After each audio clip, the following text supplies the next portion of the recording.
Hello dear student, once again welcome back in your best channel MS Coaching Institute. Friends, आज मैं आपको chemistry में isotopes और isobar क्या होते हैं इसके बारे में बहुत ही सिंपल तरीके से विथ एग्जांपल समझाने की कोशिश करूंगा और डेफिनेटली आपको ये पसंद आएगा। सबसे पहले आइसोटॉप्स और आइसोबार के बारे में बताने से पहले मैं आपको एटॉमिक नंबर क्या होता है और एटॉमिक मास क्या होता है इसके बारे में बताना चाहता हूं। जैसा कि आप जानते होंगे, एटॉमिक नंबर का मतलब होता है number of proton present in an atom. किसी एटम में प्रेजेंट जो प्रोटॉन होता है उसे हम एटॉमिक नंबर कहते हैं। और एटॉमिक मास का मतलब होता है किसी भी एटम के न्यूक्लियस में प्रेजेंट नंबर ऑफ प्रोटॉन और न्यूट्रॉन का जो सम होता है उसी को हम क्या कहते हैं, एटॉमिक मास कहते हैं। जैसे मान लीजिए यहां पर एक एटम का मैंने स्ट्रक्चर बनाया हुआ है। यहां पर ये सेंटर में न्यूक्लियस है।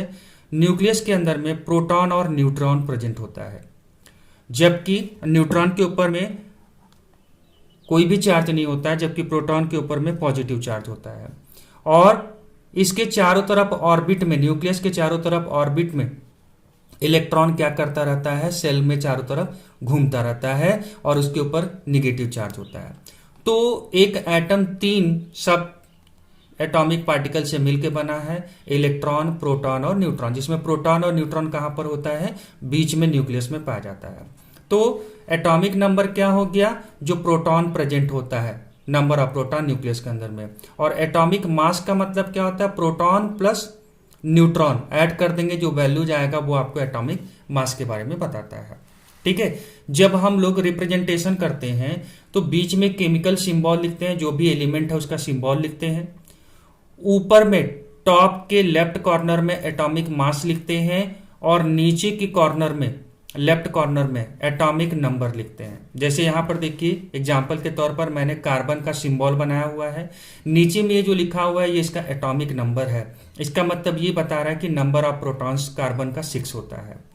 अब यहां पर टॉप एटॉमिक मास को बता रहा है। इसका मतलब नंबर ऑफ प्रोटॉन और नंबर ऑफ न्यूट्रॉन ऐड कर दोगे तो जो एटॉमिक मास होता है वही लिखा हुआ है। सेम वे में यहां पर क्लोरीन को देखिए, क्लोरीन का एटॉमिक नंबर यहां पर दिया हुआ 17 है, मतलब नंबर ऑफ प्रोटॉन कितना हो गया, इसका 17 है।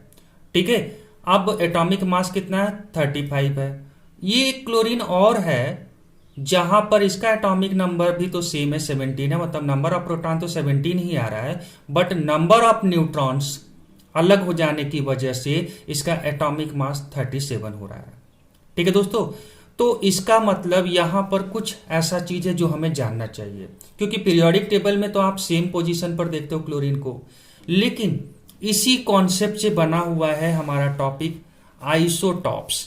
आइसोटॉप्स, सबसे पहले आइसोटॉप्स के वर्ड को तोड़िए। आइसो मतलब होता है इक्वल या सेम, और टॉप्स मतलब प्लेस, जिसे सेम प्लेस पे रखा जाए। जैसे क्लोरीन आप देखिए, क्लोरीन यहां पर आप देख रहे हैं 2 है, लेकिन पीरियोडिक टेबल में एक ही जगह पर क्लोरीन आपको मिलता है, मतलब सेम प्लेस पे रखा जाता है। ठीक है। मतलब different isotopes of the single element occupy the same position in the periodic table. एक ही सिंगल एलिमेंट के डिफरेंट आइसोटॉप्स हो सकते हैं। अभी आइसोटॉप्स क्या होता है मैं समझाता हूं, लेकिन इन्हें सेम पोजीशन पर पीरियोडिक टेबल में रखा जाता है। अब आइसोटॉप्स का मतलब क्या होता है, atoms of the same element, कोई सेम एलिमेंट के डिफरेंट एटम्स हों, having the same number of proton, जिनमें नंबर ऑफ प्रोटॉन तो सेम है बट डिफरेंसेज किसमें हो रहा है, number of neutrons. Number of neutrons अलग अलग हैं, तो उसे हम एक दूसरे का आइसोटॉप्स कहते हैं। और जो मैं आपको अभी क्लोरीन का एग्जांपल यहां पर बोल रहा था, इसके बारे में समझिए। यहां एटॉमिक नंबर 17 मतलब नंबर ऑफ प्रोटॉन, तो दोनों में देखिए नंबर ऑफ प्रोटॉन 17 है, बट नंबर ऑफ न्यूट्रॉन अलग अलग है। अब नंबर ऑफ न्यूट्रॉन कैसे निकाला गया होगा, इसको समझिए। एटॉमिक मास जो होता है, जो मैंने बोला एटॉमिक मास जो होता है, ये क्या होता है, number of proton plus number of neutron होता है। नंबर ऑफ प्रोटॉन आपको पता है, ठीक है, इसी चीज को मैं यहां पर रख रहा हूं। आपको एटॉमिक मास पता है क्या, देखिए 35 पता है क्लोरीन का, equal to number of proton कितना है 17 है। तो क्या नंबर ऑफ न्यूट्रॉन निकाल सकते हो? जी हाँ, 35 में से 17 माइनस कर देंगे और जैसे ही करेंगे तो कितना आएगा 18 आ जाएगा। मतलब नंबर ऑफ जो न्यूट्रॉन है वो कितना आ रहा है 18 आ रहा है। वही चीज को मैंने यहां डायरेक्ट लिखा है। सेम वे में यहां पर जब करेंगे तो नंबर ऑफ प्रोटॉन इसका भी 17 है, पर नंबर ऑफ न्यूट्रॉन यहां पर अगर आप ध्यान से देखें तो 20 हो चुका है। सेम वे में आप करके देख लीजिए, एटॉमिक मास की जगह 37 लिख दीजिएगा, प्रोटॉन 17 दिया है तो न्यूट्रॉन आप करेंगे तो 37 में से 17 माइनस कर दीजिएगा, आपको 20 मिल जाएगा।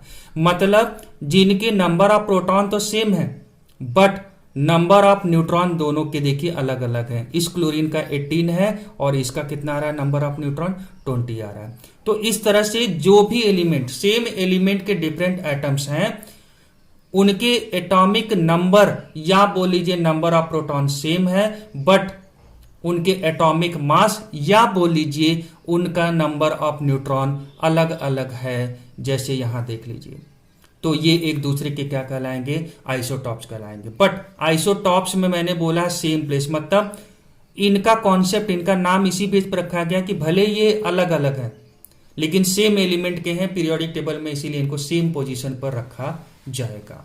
ठीक है, इसके अलावा मैंने एक एग्जांपल और यहां कार्बन का दिखाया हुआ है। ध्यान से देखिए, तीनों कार्बन के 3 आइसोटॉप्स होते हैं।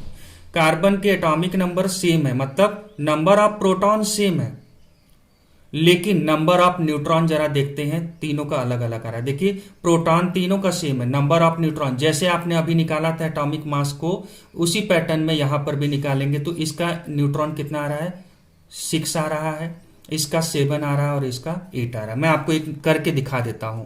ठीक है, देखिए फर्स्ट वाले के लिए एटॉमिक मास की जगह कितना लिखेंगे 12 लिख देंगे, is equal to number of proton कितना 6 है और नंबर ऑफ न्यूट्रॉन हमें निकालना है तो number of neutron is equal to कितना हो जाएगा 12 माइनस 6 कितना आएगा 6। तो देखिए यहां पर नंबर ऑफ न्यूट्रॉन कितना आ गया 6 आ गया। सेकेंड वाले का देखिए सेम वे में एटॉमिक मास कितना दिया है 13 दिया है, नंबर ऑफ प्रोटॉन कितना है 6 है तो क्या नंबर ऑफ न्यूट्रॉन निकल जाएगा? जी हाँ, नंबर ऑफ न्यूट्रॉन हो जाएगा 13 माइनस 6 और जब करेंगे तो कितना आएगा 7 आएगा। तो नंबर ऑफ न्यूट्रॉन कितना है 7 आया। इसी तरह से इसका भी करके आप देख लीजिएगा 8 न्यूट्रॉन आएगा। तो इस तरह से आइसोटॉप्स के बारे में आपने क्या समझा? आइसोटॉप्स वो होता है जिसमें सेम एलिमेंट के डिफरेंट एटम्स होते हैं जिनके नंबर ऑफ प्रोटॉन तो सेम है बट नंबर ऑफ न्यूट्रॉन क्या है उनके अलग अलग हैं, तो उन्हें हम एक दूसरे का क्या कहेंगे आइसोटॉप्स कहेंगे। अब बात आती है कि आइसो बार किसे कहते हैं। तो पहले वर्ड का मीनिंग ही तोड़ लीजिए, अपने आप समझ में आ जाएगा। आइसो मतलब हम लोग पढ़े थे इक्वल और बार्स मतलब होता है वेट। ठीक है, वेट होता है, मतलब इससे समझ में आ रहा है कि कहीं ना कहीं इक्वल वेट के बारे में कुछ बात हो रही है। तो आइसो बार का मतलब क्या होता है?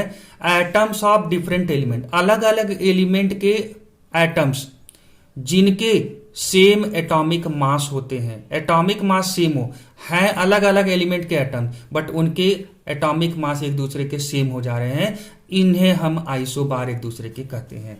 जैसे यहां पर एग्जांपल देखिए, आर्गन है, पोटेशियम है और कैल्शियम है। यहां पर आर्गन का एटॉमिक नंबर 18 है, इसका 19 है, इसका 20 है बट इनके एटॉमिक मासेस देखिए क्या है सेम है, 40 40 40 सेम तीनों के आ रहे हैं। इसका मतलब ये एक दूसरे के क्या है आइसोबार्स है। ठीक है, प्रोटॉन यहां पर मैंने कैलकुलेशन जैसे पिछले में सिखाया था वैसे यहां लिख दिया है। प्रोटॉन अलग अलग है, ठीक है, न्यूट्रॉन अलग अलग है, लेकिन जब हम लोग क्या कर रहे हैं एटॉमिक नंबर के बेसिस पर देख रहे हैं तो अलग अलग है। प्रोटॉन अलग है तो एटॉमिक नंबर अलग अलग हो गया बट एटॉमिक मासेस क्या है सेम है। बट याद रखिएगा कोई आपसे पूछ सकता है एटॉमिक मासेस सेम है, इसका मतलब क्या प्रोटॉन सेम होंगे और न्यूट्रॉन सेम होंगे? बोलेंगे नहीं, प्रोटॉन भी अलग अलग होगा और न्यूट्रॉन भी क्या है अलग अलग ही होगा। ठीक है दोस्तों, तो आपको आइसोटॉप्स आइसोबार क्या होता है इन सब के बारे में मेरे समझ से बहुत अच्छे से समझ में आ चुका होगा। आपके समझ से आपको ये वीडियो कैसा लगा आप हमें कमेंट्स करके जरूर बताएं और अगर आपने हमारे चैनल को सब्सक्राइब नहीं किया है तो आप हमारे चैनल को सब्सक्राइब जरूर करें। Thank you so much for watching this video and have a nice day.